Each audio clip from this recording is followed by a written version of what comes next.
Gentleman from Illinois is recognized for 3 minutes.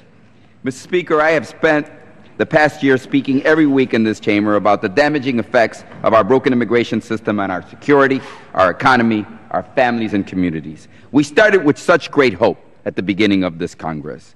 But here we are in the final hours of the 113th Congress, and instead of moving a piece of legislation that the majority would put forward to address the underlying problems with our immigration system, we have before us another symbolic, superficial vote that will fix absolutely nothing.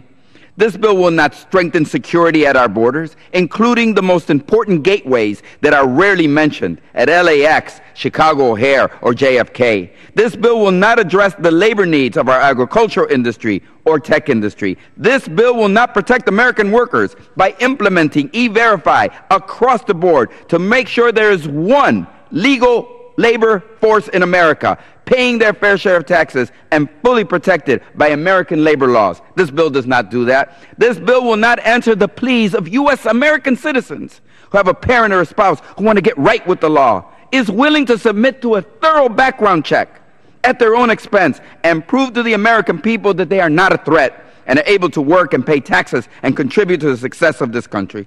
Instead of moving forward, instead of legislating actual solutions to difficult public policy issues, instead of putting the emphasis on doing what needs to be done to improve the economy, the security, and the basic human decency of our laws, we are left with a tired and unfortunate partisan battle. It is a partisan fight based on pure fantasy. Not just the fantasy that the U.S. Congress will ever appropriate enough money to jail, expel, and deport 11 million people and their families, but also the fantasy that what your side votes on today will ever become law. You know it. I know it. Apparently, the majority prefers to take symbolic votes instead of legislating real and lasting solutions. Mr. Speaker, they didn't call Ronald Reagan a tyrant. They didn't call him lawless. Yet he said, I will protect 1.5 million undocumented people that you call illegal. He protected them.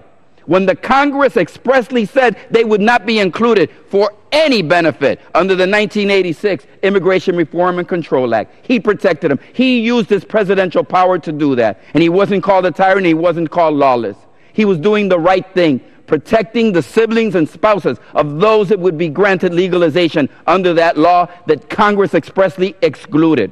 And you want to know something? I'm happy that President Barack Obama is following in that great and proud tradition set forward by President Ronald Reagan, that he would rather put families first, the demagoguery, and any anti-immigrant policy always last.